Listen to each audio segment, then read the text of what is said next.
हम बात करेंगे मोहम्मद यूनुस की, जो पीएम मोदी के जाने के बाद ये पहुंचे यूएस और इनका हीरोज वेलकम हुआ है इन यूनाइटेड स्टेट्स। इधर आप देख पाओगे बहुत ज़्यादा अफेक्शन दिखा रहे हैं US president, current US president Mohammad Yunus को। और जो क्लिंटन फाउंडेशन है, बिल क्लिंटन और हिलेरी क्लिंटन की जो फाउंडेशन है, उन्होंने भी अलग से सम्मान दिया है मोहम्मद यूनुस को। ये जो सारे विजुअल्स हैं, सारी वीडियोस हैं, ये देखना आपके लिए काफ़ी इंपॉर्टेंट है ताकि आप समझ पाएं कि यूएस किस हद तक अभी जो नई सरकार बनी है बांग्लादेश में, इसे सपोर्ट कर रहा है। याद रखिएगा, इससे पहले मतलब कुछ ही महीने पहले जब शेख हसीना थी प्राइम मिनिस्टर बांग्लादेश में, तब यूएस लगातार सैंक्शंस लगाया करता था बांग्लादेश पे। अब आप देख सकते हैं एक कंप्लीट 180 डिग्री टर्न हो चुका है। US has completely changed it's policy towards Bangladesh और अब यूएस ये भी कह रहा है कि हम कंप्लीट फुल सपोर्ट देंगे बांग्लादेश को। ना सबसे पहले तो देखिए, मोहम्मद यूनुस के यूएस आने से पहले और बाइडन से मिलने से पहले ना एक माहौल बनाया गया कि अब तो एक नया बांग्लादेश खड़ा हो चुका है। अब तो यूएसए ने शर्माना भी छोड़ दिया है ओपनली। अब बांग्लादेश में जो भी हुआ है, जो रेवोल्यूशन हुआ है, उसको यूएस मीडिया, बाकी वेस्टर्न कंट्री सेलिब्रेट कर रही हैं। द इकोनॉमिस्ट, ये वैसे लंदन बेस्ड न्यूज़ आउटलेट है, मगर एक ग्लोबल आप कह सकते हैं मीडिया हाउस है आज के समय। यूएस में इनकी बहुत सारी रिपोर्ट्स पब्लिश होती हैं। इनकी जो मैगजीन है, जो इनका पॉडकास्ट है, बहुत ही फेमस है। तो इन लोगों ने अपनी मैगजीन पब्लिश करी, उसके फ्रंट पेज पे लिखा है बांग्लादेश बिगिंस अगेन, बांग्लादेश की नई शुरुआत। जो भी पहले बांग्लादेश था सब रीसेट हो चुका है, अब नया बांग्लादेश बनाया जाएगा। और ये जो आइकॉनिक फोटो है, इन्होंने ये यहाँ पर यूज करी है। नाउ इंटरनेट में सभी लोगों ने एक बात पॉइंट आउट करी, कोई भी जो बांग्लादेश का सारा जो ये आप कह लीजिए जो भी चेंजेस हुए हैं उसको फॉलो कर रहा है, वो एक बात बता देगा कि इस फोटो में ना यहाँ पर फिलिस्तीन का फ्लैग लगा हुआ था। और लोगों ने झट से ये बात बोलनी स्टार्ट कर दी कि जो ये फिलिस्तीन का फ्लैग लगा हुआ था असल फोटो में, जो एक्चुअल फोटो थी, ये आप लोगों ने एडिट आउट क्यों कर दिया? मतलब अब आप क्या थोड़ा सा वाइट वॉश कर रहे हो कि बांग्लादेश में जो हुआ था उसमें जो अच्छी अच्छी चीजें हैं वही हम हाईलाइट करेंगे, फिलिस्तीन का फ्लैग यहाँ पर गायब क्यों है? क्योंकि यहाँ पे आपको पता होना चाहिए आज के समय यूरोप के कई देशों में, इवन यूके में, फिलिस्तीन का फ्लैग लहराना भी पाप है। कोई फिलिस्तीन का फ्लैग लहरा दे तो पुलिस उसको धर लेती है। तो पहले तो देखिए, जो वेस्टर्न ऑडियंस है उनको ये बताया गया कि अब जो पावर में आ गए हैं लोग बांग्लादेश में, ये बहुत अच्छे हैं, फ्रीडम फ्रेंडली लोग हैं, बांग्लादेश फिर से रीसेट हो चुका है। अब बांग्लादेश यूएसए का बेस्ट फ्रेंड बन के रहेगा। वर्ल्ड बैंक के चीफ से बात करवाई। मैं अगेन सरप्राइज नहीं होऊंगा अगर बांग्लादेश की इकोनॉमी को खड़ा करने के लिए यूएस बड़े स्टेप्स उठाए, क्योंकि जिस तरीके से ये अभी इन्वेस्टेड है ना करंट गवर्नमेंट में, जो अभी के लिए इनकी सरकार चल रही है, उसमें they are trying their best के बांग्लादेश के साथ यूएस के रिलेशंस बहुत अच्छे हों। और सबसे इंटरेस्टिंग बात यहाँ पर यह भी थी कि सिर्फ जो बाइडन नहीं मिले इनसे, बिल क्लिंटन, यूएसए के पूर्व president bill Clinton. Pakistan live के मोअज़्ज़िज़ नाज़रीन, अस्सलाम वालेकुम। एक अमेरिका से उम्मीद थी, वो भी भारत के हाथ से चला गया। नाज़रीन, भारत को शेख हसीना की हुकूमत से बेदखली के बाद एक झटका लग रहा है। पहले बांग्लादेश ने मुंह मोड़कर पाकिस्तान का साथ दिया, फिर चीन, रूस, तुर्की और ईरान भी मिल गए। एक अमेरिका से भारत को उम्मीद थी कि वो बांग्लादेशी अबूरी हुकूमत को सपोर्ट नहीं करेगा, लेकिन भारत की ये खुशफहमी भी तब उड़नछू हो गई जब अमेरिकी सदर जो बाइडन ने न सिर्फ बांग्लादेश के मोहम्मद यूनुस से मुलाकात की, बल्कि फुल सपोर्ट का ऐलान भी कर दिया।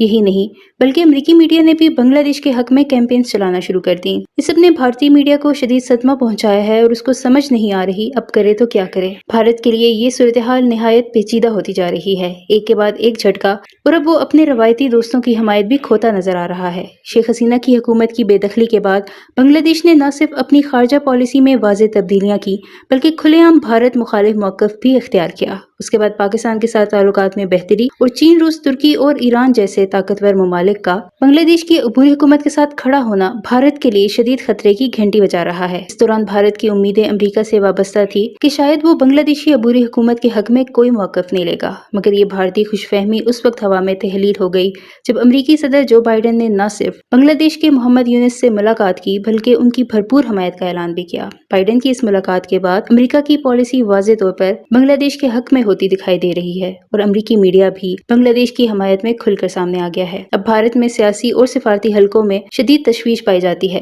भारतीय मीडिया में ये बहस चल रही है कि अगर अमेरिका भी बांग्लादेश के साथ खड़ा हो गया तो भारत के लिए खित्ते में अपने असर रसूख को बरकरार रखना मुश्किल हो जाएगा। नाजरीन, ये सब देख कर लगता है कि भारत अब एक नाजुक दौर से गुजर रहा है, जहाँ उसे अपने रवायती इत्तेहादियों से भी धोखा मिल रहा है। अब ये देखना होगा कि भारत किस तरह इस बैनुल अक़वामी सियासी सूरत-ए-हाल में खुद को संभाल पाता है। इस हवाले से भारतीय मीडिया का क्या रद्द-ए-अमल है, इस वीडियो में देखें। वीडियो में आगे बढ़ने से पहले मेरे चैनल पाकिस्तान लाइव को सब्सक्राइब ज़रूर करें ताकि आने वाली वीडियो अपडेट से आगाह रहें। बहुत ही फेमस प्रेसिडेंट रह चुके हैं। जब इंडिया पाकिस्तान के बीच में कारगिल युद्ध हुआ था तब बिल क्लिंटन थे यूएसए के प्रेसिडेंट। आज के समय जो डेमोक्रेट पार्टी है यूएसए की, जहां पर नेता है जो बाइडन, कमला हैरिस, बराक ओबामा, वहां पर बहुत ही एक पावरफुल नेता है बिल क्लिंटन। और बिल क्लिंटन ने आज से कई साल पहले बनाई थी क्लिंटन फाउंडेशन, और उसी क्लिंटन फाउंडेशन के अंडर काम करता है क्लिंटन ग्लोबल इनिशिएटिव। ये आप कह लो यूएस गवर्नमेंट से अलग हट के एक अलग से इनका विंग चल रहा है जो ग्लोबली अपने पास बहुत सारी पावर रखता है। तो इन्होंने भी अपना एक अवार्ड फंक्शन रखवाया, वहाँ पे जो बाइडन को इनवाइट किया, कहा कि थैंक यू जो बाइडन, आपने बिल्कुल सेल्फलेसनेस दिखा दी, कमला हैरिस के लिए जगह बनाई, इसी बात पे लीजिए ये अवार्ड। इस अवार्ड पे बना हुआ है सी, क्योंकि सी से मेरा नाम स्टार्ट होता है क्लिंटन, तो आपको भी ये अवार्ड मिलेगा। तो ये अवार्ड दिया गया जो बाइडन को, और साथ ही साथ मोहम्मद यूनुस को भी मंच पे बुलाया गया। और यहाँ पे आप देख पाओगे विजुअल्स, अभी जो वीडियो है वो भी आपको दिखाऊंगा, जहाँ पर मोहम्मद यूनुस उन लोगों को इंट्रोड्यूस करवाते हैं यूएस की ऑडियंस से जिन लोगों ने बांग्लादेश में जो भी तख्तापलट हुआ है उसमें मेन रोल निभाया था। उनके लिए तालियां बजती है। मैंने आज तक किसी भी बांग्लादेशी लीडर के लिए इतना सम्मान यूएस में नहीं देखा। ये आप कह लीजिए एक हीरोज वेलकम मिल रहा है मोहम्मद यूनुस को इन यूएसए। तो इस तरीके से यहाँ पे आप देख पाओगे ये खड़े हुए यहाँ पर, और मोहम्मद यूनुस का जो छोटा सा स्पीच है, इसका छोटा सा जो पार्ट है, ये मैं आपको दिखाना चाहता हूँ। And this is the responsibility we take together, and you will be here with us in that dream, making that dream.